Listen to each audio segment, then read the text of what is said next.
Just about everyone in the media is calling the New York Times report on Donald Trump's taxes a bombshell. I'm not sure that it is a bombshell. For example, the New York Times company paid no taxes in 2014. That's what companies do.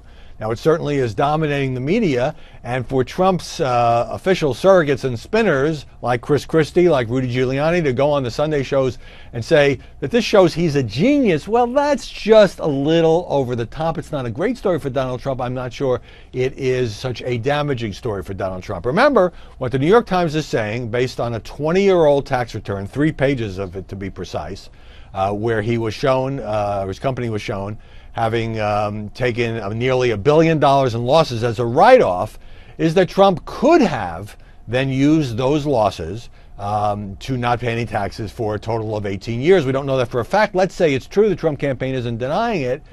That's perfectly legal. And if you're running a company and it's legal, it's not even a stretch for you to take a big tax rate and reduce your taxes. That's what companies do. That's what the New York Times company did.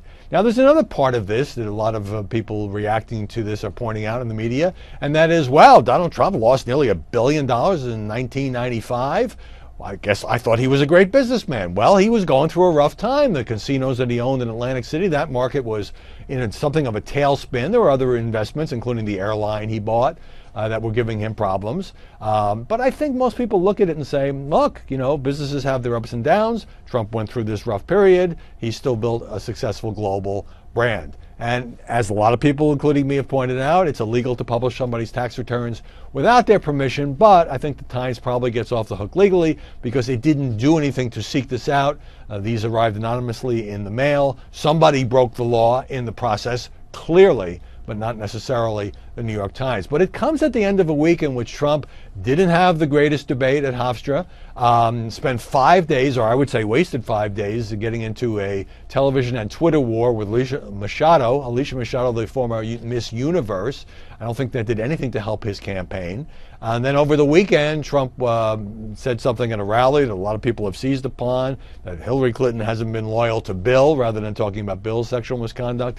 There's no evidence of that. So Trump really needs to sort of get back on his game. Yesterday he did a speech on cybersecurity, stop with the, to deflect the tax story, to blunt a little bit of momentum that Hillary Clinton has in the polls, but probably most important of all, after the Saturday Night Live skit in which Alec Baldwin portrayed him, to get back on track for the second debate next Sunday in St. Louis. We'll be there for that Sunday debate, and write his campaign. Now, so you have a combination of stories. Some of them are the media going negative on Donald Trump. There's this new AP story about him making sexual remarks about women during his years at The Apprentice, when he wasn't thinking he was going to be running for president.